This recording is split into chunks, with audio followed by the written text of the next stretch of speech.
Hello buddies! For today's video, samahan nyo kami sa Hiraya, Tagaytay.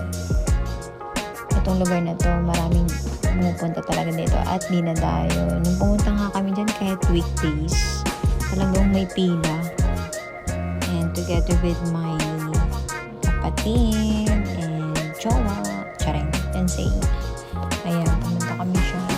Kahit medyo saksikan kami sa kotse. Makapagkape lang. Ayan, si Katie na maliit, makulit. Hindi, pero mabait ang bata na yan. Ayan. Together with his family.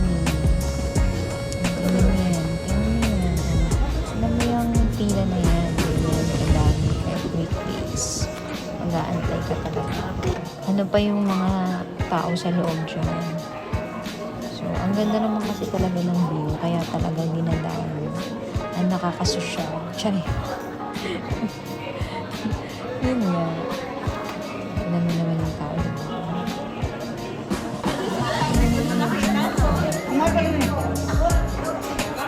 Kanya-kanya kami order. Dahil may kanya-kanya naman kami gusto. And ito yung kanyang back side. And ang ganda, diba? Aliwalas. Pero yung parang napakainit actually. Kasi nakarating na kami yung mga bandang alas 12 na rin. Dahil biglaan na naman yung lakad namin.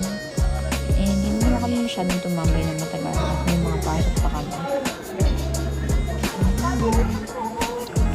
Napakaganda. Linis. Saka accommodating yung mga staff dyan. Tayo. Pero syempre, pag pumunta ka ng Tagaytay, hindi mawawala ang bulalo. Recommended yan guys, yung bulalo na yan sa may malapit sa may rotonda ng Tagaytay. Sa may kanan banda.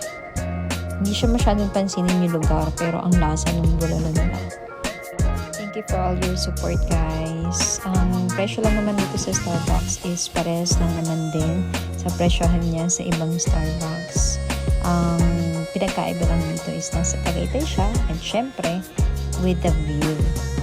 So ayun lang ulit guys for today's video. Thank you for your support and sa panonood nyo, and God bless.